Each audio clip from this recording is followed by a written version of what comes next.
Hi guys, welcome back to my channel. It is me, Zaza here, and I am bringing you a new history, mystery and makeup today. Today we're discussing the Aberfan Wales Disaster. If you don't know about this story, because I didn't, this is very sad but very interesting, and yeah, I had a lot of thoughts on this one. So yeah, if you are interested in learning a bit more about Aberfan and seeing me do this little makeup look, then just carry on watching. On the 21st of October 1966 in Aberfan, South Wales, 240 school children were on their way to school around 9 AM. The children attended Pentglass Junior School in Aberfan. When the children arrived at school, they had their morning assembly, and they were all really excited because it was going to be half term and they was going to be breaking up for school at midday. So they was all really excited and eager to get the day going and get the day done so they could get home and play and be off for the half term holiday. Unbeknownst to them, the atrocities that was about to happen. Then disaster struck. At 9:20 AM, an avalanche of slag, which was the waste from the coal mines, avalanched down, picking up rocks and debris and trees and even the local cottages that was on the hillside. It hit the Cardiff water main on its way down, increasing its power and velocity on its way down the hill. Thundering down, the avalanche engulfed Pentglass Junior School, encompassing all the children, teachers and local cottages. The black muck and water crashed down on the school, hardening like cement all on top of everyone inside the school, giving them no way of getting out. The scene was horrifying. Both miners and the parents of the children trapped inside rushed down to the school and started clawing and digging at all of the debris and muck to try and get to the children and teachers caught inside. Screams and cries was all that could be heard underneath the debris and rubble that the children and teachers was caught underneath. The miners broke windows to try and get inside the school. Once inside, they used their hatchets to hack at the debris to try and get as close to the children as they could to try and pull them out. But not only were the children stuck underneath all of that debris and muck, they were also still trapped inside the desks that they'd been sitting at in the classrooms. 144 people was killed that day during this horrendous disaster, and 116 of those people was children. The surviving children were not only left with the physical trauma of this disaster, but also the psychological impact that it had was tremendous. Survivor's guilt was extremely prevalent among those that survived, and there was this bitterness towards those survivors from the parents and families that had lost loved ones. As well as this, the children who survived were also frowned upon for playing. So it was almost like this disaster had not only caused psychological and physical trauma, but it had also taken away and stripped them of their childhoods. But even greater were the symptoms of post-traumatic stress disorder amongst those survivors, and even those who had had to be present during this event, this horrible disaster. But obviously this was 1966, so as you can imagine, the disorder itself wasn't even very popular or understood. Therefore, many people went without diagnosis, treatment or support. This was also a time where especially men felt that they had to be strong, and it was a very prideful time. So even if people did need or feel that they needed help, it was looked on with suspicion if anyone was to seek it. So many just went undiagnosed, unsupported, and therefore just dealt with whatever they was going through, just kept going. So I can imagine many of you are thinking, why and how did this happen? So although in 1966 the coal industry was making its way out and oil was becoming the more prevalent energy source, in Aberfan the coal mines were sort of the heart of the community. The coal mines ensured that the town still functioned and worked. From banks to groceries to the butchers, they all used the coal mines as a source of energy for their businesses. It also kept around 800 men employed of the 8,000 plus population of the area, which was a substantial amount considering it was a tenth of the working force. But as we all know, with coal mines came great loss and great tragedy. Since the 1800s, over 6,000 people or men had died from coal pit accidents, making it a very, very dangerous job. So in Aberfan, many complaints had been made to the National Coal Board, but in relation to another danger, slag heaps. Now these slag heaps were the leftover waste from the cleaning process that you do with coal. This waste was then transported through rail trams and dumped atop a valley of no economic value. So no one was living there, no one was using the land. So they would just dump it there. But in the case of Aberfan, they dumped this particular slag heap was upon a spring. So there was a water spring underneath this slag heap. What was even more scary about these slag heaps is the fact that they would often slide.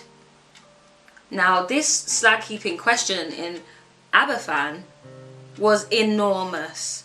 It was 11 feet high and 300,000 cubic yards wide. Frustratingly, Pentglass Junior School was among those that complained to the National Coal Board in relation to this slag heap. Unfortunately, their complaints and all the complaints that came into the NCB were dismissed. The NCB standpoint was that if anyone made a fuss or complained about these slag heaps, they would shut the mine. And obviously if they closed this mine, this would have a major impact on the village, because as I said, over 800 men were employed at this coal mine, and finding employment in those times was not easy. On the Friday before the disaster, a report was made at 7:30 a.m. stating that the tip had actually slipped, or sunken, by 20 feet. On the day of, the tip rose again and formed a wave downwards towards the village. And at the bottom of the tip, it shot out and caused devastation. Many parents lost their children that day. 1, 2, or even all of their children. The aftermath was just traumatic. Many parents or survivors just survived on sleeping pills and sedatives, and one woman even overdosed and gave up her life. The surviving children not only had to deal with the trauma of losing their friends and loved ones, they also had to deal with the physical trauma that this caused. You know, many of the children ended up bedwetting, having continuous nightmares, and displaying irrational behaviour. Sadly, the aftermath didn't stop there. Children and adults were being pulled from the debris days after, even 5 days after, and being laid out on pews and stretchers. Many had died from asphyxiation, but others died from unfathomable injuries. And due to this, they were marked with unidentifiable on the coverings. To identify those that were unidentifiable, They would have to use dental records, possessions, toys, anything they could to try and identify these children and adults. Of those who passed away within the school, they ranged from the age of 7 to 11. There were 5 teachers and 23 local residents who had died in the initial hit when the farm cottages were hit by the slag. Overall, the ages ranged from 3 months to 82 years old. Unfortunately, the disaster didn't stop there. Many reported that the next saga would be the second disaster of Aberfan. £1,750,000 was donated to the Aberfan Disaster Fund. That would equate to £20 million in these days. But even with all this funding, the parents had to fight a legal battle to even try and get any of it, just to even get gravestones for their children's graves. The locals campaigned about the psychological trauma caused by the disaster, but they was fobbed off and dismissed as irrational and told that the slag tips were safe and that they weren't to be removed. Another kick in the teeth was that the government decided to use the fund and actually give it to the same body that caused the disaster in the first place. But in a surprising twist, the villagers decided to get their point across in another way. The villagers took stacks of coal slurry into the reception of the Welsh offices and threw them all over the floor in protest. This changed the minds of those in charge, and they agreed to get rid of the tips. The government decided, with the help of the charity commission, to take £150,000 from the fund and use it to cover the removal costs of all the slag from the tip. The NCB refused to take any financial responsibility. In terms of compensation, the charity commission had the great idea to put stipulations in place. These stipulations included questioning the parents to see whether they was close enough to the children that had died, and if they wasn't close, then they wouldn't be offered any compensation. I'll leave that one with you. Luckily for them, I can imagine, this didn't go ahead. They didn't go ahead with this proposal. The NCB actually came forward and offered the families £50 each, which they later rose to £500.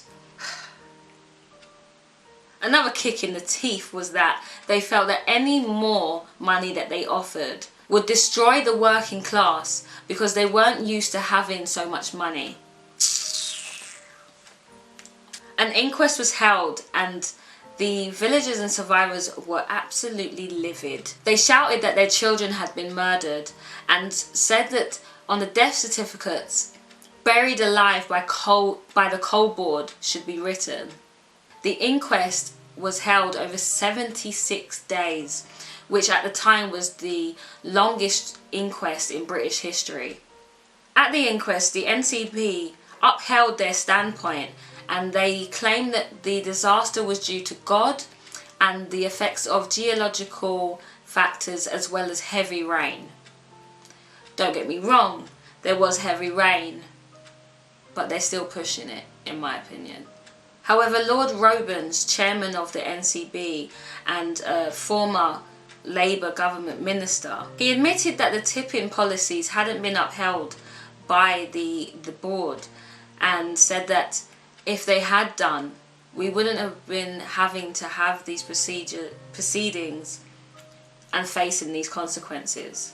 Unfortunately for the survivors, the families and the locals, no fault came as the judgment to the tribunal, although they did believe that there was failure to heed warnings that they had received and also a lack of direction from those above them. No one lost their job, was demoted or fired. They just got to carry on. But I can imagine this held heavy on many consciences. Today, if you was to travel to the area, you would find that the mine was gone, the tip is gone, but in replace, the mining sheath, lay in its place, concreted in the roundabout. Unemployment and social issues continue to plague South Wales villages, but in the hillside cemetery, 2 rows of the children's graves lay prominent, and where Pentglass Junior School once stood, now lies a memorial garden, and where the 18 terrace houses that were destroyed in the disaster once stood, now lies Merthyr Community Centre, where they teach children how to swim and adults can take fitness classes. Following the 1969 tipping legislation, most of the tips in South Wales have been removed and the valleys are mostly green again. This year marks the 54th anniversary of the Aberfan disaster. Okay guys, so that is the end of the video. Thank you for staying all the way to the end and listening to this sad story of Aberfan. I hope that the survivors continue to heal and are given support, those that are still around, and yeah, just continue to keep them in our hearts and minds. But that is the end. So if you are new to this channel, please do go ahead and click that subscribe button down below so you can see more history, mystery and makeup videos from me. If you enjoyed this video, please do go ahead and smash that thumbs up button for me and leave a comment. Let me know if you ever heard of the Aberfan Wales disaster, because I hadn't. I didn't know anything about it until I saw a news report recently. So yeah, so leave a comment, let's have a discussion about it. So yeah, that's it guys, I shall see you in the next one. Bye.